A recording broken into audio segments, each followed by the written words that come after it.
네, 안녕하세요. 오늘은 마찬가지로 중증 환자인데 얼마나 빨리 단주에 성공할 수 있는지 제가 보여드리고자 합니다. 자, 이분은 63세 남자분이시고요. 아버지도 알코올 중독으로 사망하셨어요. 그리고 아버지의 형제분들도 형제분들은 아예 술을 못 드셨대요. 제가 항상 말씀드리죠. 알코올 중독은 유전자에 의한 체질병이라고. 어떤 체질이냐면 알러지 같은 거다, 당뇨병 같은 거다라고 말씀드리죠. 당뇨병 환자는 탄수화물이 몸에 안 받는 거지요. 그다음 알러지는 뭐 고등어라든가 땅콩, 뭐 복숭아 이런 것들이 몸에 안 받는 사람들이잖아요. 알코올 중독은 똑같아요. 알코올이 몸에 안 받는 사람들이에요. 그래서 술이 들어오면 고통이 너무 심하거나 어떤 부작용이 많이 나타나는 사람들입니다. 그래서 술을 좋아할까요? 당연히 술을 싫어하죠. 그런데 왜 알코올 중독에 걸리냐고요? 왜 술을 많이 먹냐고요? 대부분의 사람들은 술을 멀리 하는데 아주 극히 일부가 억지로 참고 술을 마셔서 걸립니다. 왜냐고요? 거짓말에 속아서. 어떤 거짓말이냐면 야 정신력이야 의지야 참고 마시면 주량이 늘어라는 그 거짓말에 내 자존심이 상해가지고 자존심 세우려고 그래 어거지로 버텨야지 하고 끝까지 억지로 참고 술을 마시는 분들이 간혹 있거든요. 그분들이 걸리는 겁니다. 이분의 아버지가 바로 그런 분이었던 거예요. 그래서 알코올 중독으로 사망하셨고요. 이분도 똑같은 길을 걸어가셔서 알코올 중독에 빠진 겁니다. 자존심 세우려다 그런 거예요. 남자의 자존심 이런 것 때문에. 술이 몸에 안 받는 체질들은 절대 술을 가까이 하시면 안 됩니다. 5년에서 15년 정도 억지로 주량을 늘려가면 그때부터 알코올 중독에 빠져서 미친 듯이 먹게 되고 죽게 되는 겁니다. 이분도 지금 그 과정을 다 거치신 거예요. 그래서 동의하에 내원하셨는데 알코올 강제 입원도 6개월 한 적이 한 번 있대요. 아무리 장기 입원해도 아무 소용 없다는 뜻입니다. 다시 오셨어요, 이 저한테. 자, 남탓 신세한테 원망을 많이 하시고요. 주로 혼자 마시고요. 해장술도 매일 드시고요. 자다 일어나서 또 드신대요. 왜 자다가 일어나서 드시는지 아세요? 술을 먹고 자면은 사실은 자는 게 아니고 기절하는 거거든요. 그러면 2시간에서 4시간 정도 기절했다 깨게 됩니다. 그 다음부터 잠을 못 자요. 왜냐면 알코올은요. 뇌파를 흥분시켜서 잠을 못 자게 하는 약물이에요. 심장을 벌렁벌렁 뛰게 만드는 약물이거든요. 뇌파가 너무 흥분되다가 기절해 버리는 거예요. 와, 취한다, 취한다. 기절하는 겁니다. 자는 게 아니고.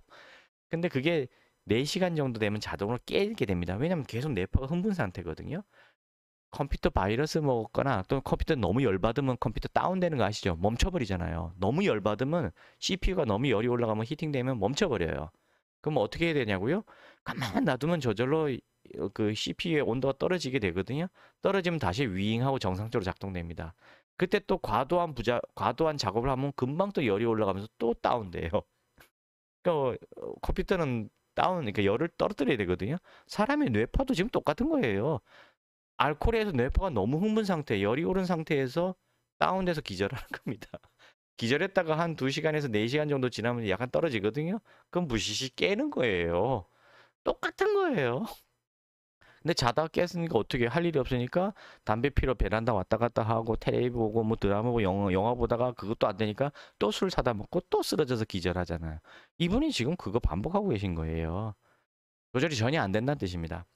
자, 필름 끊어지는 건 많고요. 폭력성은 전혀 없다 그랬고 음주의 폭언욕설은 없다고 했는데 여기저기 소변 실수를 최근 너무 심해졌다는 뜻입니다.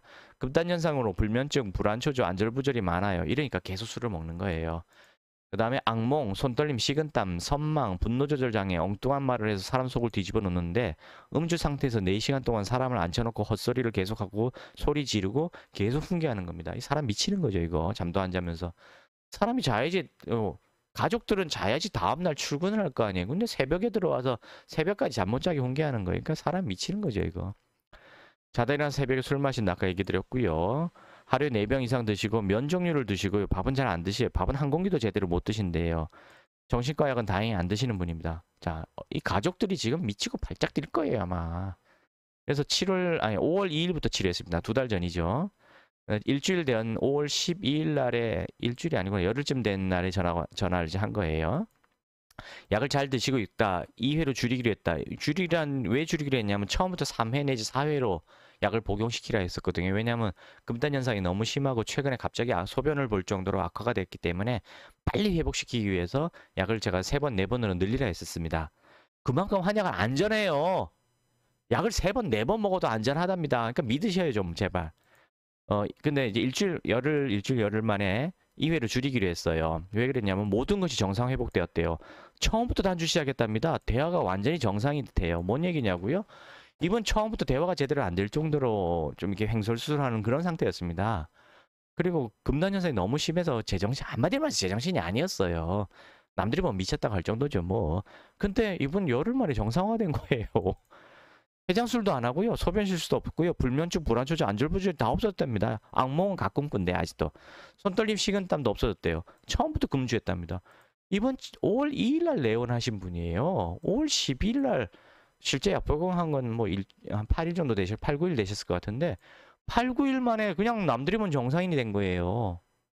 약을 약을 3, 4번 복용했지만 그만큼 알코올 해독약은 안전하고 효과 좋단 말이에요. 그냥 술을 못 먹는 게 아니라 건강 자체가 완전히 정상인으로 회복하면서 술을 끊게 되는 겁니다. 자, 5월 18일 어떻게 됐냐면 약 잘 드시고 있고 역시 2회로 드셨는데 2회로 줄였더니 술은 안 드시지만 계속 단주는 하지만 지난주와 달리 짜증과 분노가 조금 심하게 올라왔답니다. 그래서 다시 3회로 늘리라 그랬어요. 식사는 밥으로 잘 드시대요. 밀가루밖에 안 드시던 분이 밥으로 정상적으로 잘 드신다는 얘기예요. 그 다음 3주가 되었을 때 짜증 분노도 약간 가라앉았고 2회로 약 드시고 식사 밥, 잠 모두 정상이고 술도 안 드시고 모든 게 정상이랍니다. 4주째 모든 게 정상인데 잠이 너무 많이 온다고 해요. 이게 뭔 얘기냐면은 하루에 8시간씩 9시간씩 통잠을 자는 것뿐만 아니라 점심때 점심밥 먹고 낮잠도 자꾸 온다는 뜻이에요. 그러니까 이럴 때 환자들이 뭐라고 얘기하냐면 약이 안 맞는 것 같아. 내가 요즘 너무 피곤해 라는 말을 합니다. 근데 이게 사실은 정상이에요. 하루에 8시간씩 통잠을 자고 아침에 일어날 땐 정말 개운하게 일어납니다. 그것도 일찍 일어나게 돼요. 왜냐? 한 9시 뉴스만 보다가도 다 못 보고 졸다가 주무시거든요. 그러니까 10시 전에 주무시는 거예요. 10시부터 6시까지 8시간을 잡니다. 그러니까 6시에 일어나잖아요. 6시에 일어날 때 아주 개운하게 아주 상큼하게 일어나시거든요. 근데 점심 먹고 나면 한 1시 1시쯤 2시쯤 되면은 벌써 6시에 깼기 때문에 6시간 7시간 지났잖아요. 그때 되면 당연히 졸리는 게 정상이에요. 안 졸리는 게 비정상이죠. 이제 그걸 가지고 졸리니까 피곤하다라고 말씀하시는 거예요. 그래도 뭐 그때 어떻게 되냐? 한 20분 정도만 엎드려서 또는 누워서 주무시라고 제가 항상 말씀드립니다. 왜냐면 2시간씩 낮잠 자버리면 밤에 잠 못 자거든요. 그래서 피곤하다, 잠이 자꾸 온다는 거에 대해서 불편하다라는 뭔가 부작용 아니냐는 뉘앙스로 환자들이 얘기하시는데요. 전혀 아니고 그게 정상인이 되어간다는 뜻이라는 거. 그거를 보호자들이 환자한테 자꾸 주입시키셔야 됩니다. 모든 게 다 정상화돼요. 불면증, 우울증, 무기력, 자포자기, 뭐 분노 조절 장애, 뭐 악몽, 손떨림, 식은땀, 밥 못 먹는 거 다 사라지는데 뭐가 부작용이에요? 하루에 8시간씩 자는 게 정상인데 이분은 예전에 하루에 3, 4시간, 5시간밖에 못 자던 분이거든요. 자기는 4, 5시간밖에 못 자고 일상생활을 했다라고 말을 하는데 일상생활을 정상적으로 한 게 아니었잖아요. 거의 제정신이 아닌 사람처럼 살아 있었던 거지. 좀비처럼 행동했었던 거지. 그게 정상이 아니잖아요. 지금 정상으로 돌아온 걸 비정상으로 말하는 겁니다. 웃기죠? 자, 이제 한 달이 딱 지났을 때 약 식사 모두 정상인데 이분이 포스트잇 작업을 안 하고 계셨어요. 포스트잇 작업이 뭔지는 제 유튜브 보시면 알 수가 있고요. 그 다음에 한 달 반 정도가 이제 한 달 보름 정도 지났을 때도 역시 모든 게 정상이고요. 지금 오늘까지도 모두 정상이라고 확인했습니다. 뭐 다른 거 확인할 게 있나요? 밥 잘 먹고 잠 잘 자고 뭐 일 열심히 다니시고 뭐 불안초조 이런 거 다 없고 그냥 정상인데 뭘 확인할 게 뭐 있어요. 자, 이렇게 중증 환자도 알코올 해독 한약을 복용하면 이분 3번, 4번도 먹었거든요. 안전합니다. 아주 모든 건강이 다 회복됩니다. 일석이조 3조예요. 자, 술 안 마셨죠? 술 끊었죠?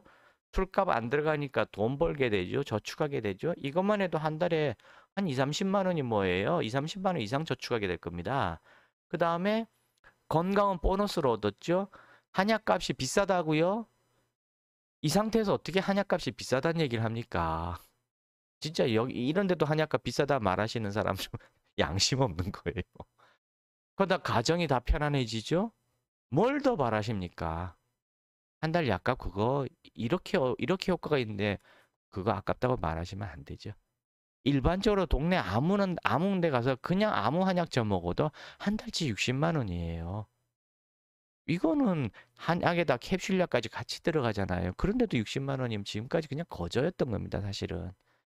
그런데도 약간 비싸다 그러고 못 믿겠다 그러시면 저는 뭐 어떻게 해야 됩니까? 뭐 빨가벗어 드려야 되나요? 자, 제가 머리 위로 연락하셔서, 아니, 연락하시기 전에 일단 홈페이지하고 블로그하고 유튜브를 먼저 좀 보세요. 그리고 치료에 대해서 저에 대한 믿음을 가지고 치료를 해야 되겠다고 마음을 먹으시면 그때 전화를 주시기 바랍니다. 왜냐하면 전화를 주시는 분들이 많은데 제가 전화를 오면 30분 정도 설명을 해드리거든요. 30분 정도 설명 끝나면은 두 가지 말씀하시는 분들이 꽤 많아요. 약값 비싸다. 그 다음에 아직은 못 믿겠다. 그러니까 좀 이렇게 홈페이지 유튜브 블로그 좀 보시고 결정을 한 상태에서 저기 상담 전화를 주시면 제가 조금 더 자세하게 설명드리고 치료를 해드리도록 하겠습니다.